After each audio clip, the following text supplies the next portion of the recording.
үй бүлөгө айтылат. Эгер үй бүлө биз бири-бирибизди оңдоп алабыз, бири-бирибизди бекем кармашып, алдыга кадам шилтеп, өзүбүздү кемчиликтүү карап, ошо кемчиликти толуктап алабыз деген ал аял күйөөгө айтылган эреже да. Эгер бир тарапка болсо, ток деле бир тарапка эле алып бере турган болсо, плюс болуп, анда ал туура эмес болуп калышы мүмкүн. Бирөө минус, бирөө плюс, экөө бириккенде гана болот да. Ошол сыяктуу экөө бири-бирин толуктаганда жана эреже ишке ашат да. Ошону Кудай Таала Куранда эле айтып койгон да. Мисалы үчүн эркекке мынтип айткан. Эгерде аялыңдан кетип калса дейт да. Эгер аялыңдан кемчилик кетип калса, эң биринчи аялыңа насаат кыл дейт. Ур деген жок. Талак бер деген жок. Биз ушул Кудайдын ушул сөзүн билбегендиктен көп кишилер туура эмес жолдо жүрөт да. Туура эмес түшүнүктө жүрөт жанагы башында. Ал мейли намаз окусун, ажыгы барсын, намаз окубасын, дин менен иши жок болсун, айырмасы жок. Эң биринчи насаат кыл дейт. Балким аялың сезим менен кылып алгандыр. Балким аялың кемчиликтүү, туура эмес ойлоп алгандыр. Насаат кыл дейт. Анан ошол насаатын укса, насаат дегенде балким сени укпай калышы мүмкүн. Сени укпайт да, ал койчу, сен сүйлөп эле койчу дейт да. Сен ошондой насаат уга турган жерлерди таап дейт. Аялыңды бир лекцияларга, сабактарга алып бар, же болбосо жакшы чөйрөгө кош, же болбосо аялыңа бир жанагы азыр психолог болсо деле аларга деле алып бар. Ушинтип жардам бер. Ошол кулак аркылуу эсине келсин дейт да. Эгер ал жардам бермесечи дейт. Ал жардам бербесе, анда экөөңүн төшөгүңөрдү бөлүп койгула дейт. Кудай Таала болушунча үйрөтүп атат да. Төшөктү бөлүп кой дегенди кандай түшүнөбүз? Же артта карап жатып ал дейт да, мисалы үчүн. Кандай түшүнөбүз муну десе, аял киши экөөбүз чогуу жатпай калдык. Демек мен ушуга жетип калган турбаймынбы деп, ошол нерсесин сезсин дейт да. Урсун деген жок. Бир күн, эки күн же 5 күн өзүнчө жатып алса эркек, бул аялга моралдык сокку болот экен да. Не болуп, неге менден кеткен турбайбы депчи. Эгер ошондо аял киши макул деп жанагы күйөөгө келип, кел мен дагы оңолоюн деп экөөбүз чогуу алдыга кетели десе, иш ашып кетти дейт. Анда да болбосочу десе, Кудай Таала үчүнчүсүн айтат. Анда кол көтөр дейт. Кол көтөр деген дароо түшүнбөйбүз. Анын түшүндүрмөсү кол көтөр дегенди.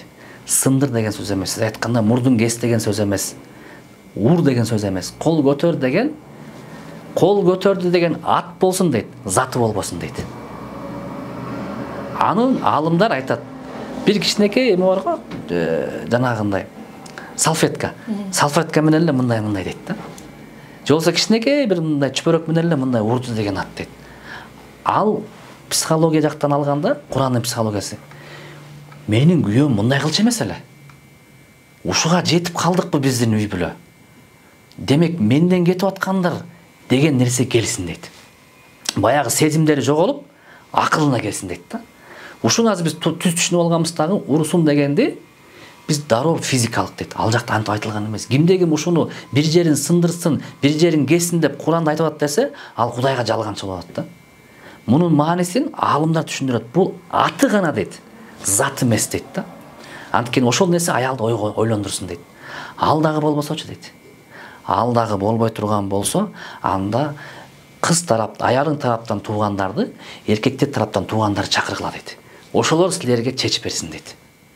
Ал дагы болбосочу дейт. Анда демек ажырашсаңарга уруксат дейт. Ошондо талак берсең уруксат дейт.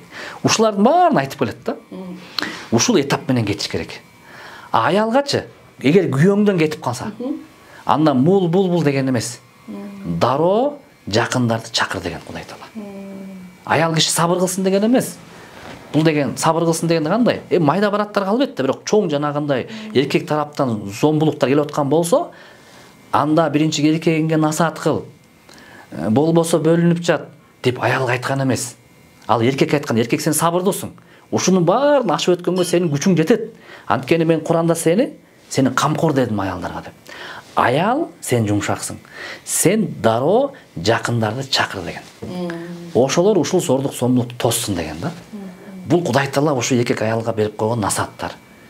Мунун аркасында да көптөгөн камтылган сырлар бар. Аны канчалык сен өзүңдүн диниңди алып билген сайын ачылыштар келе берет да. Анан канчалык сен билбесең, кайра эле өзүңдүн жеке түшүнүктөрүң менен, менге виртуалдык өзүңдүн түшүнүгүң менен жашап кете бересиң. Ал жакта сен гана утуп чыгышың керек, сен гана кыйын болушуң керек, башкалардын бардыгы орусча айтканда жертва болуш керек деген түшүнүк келет да.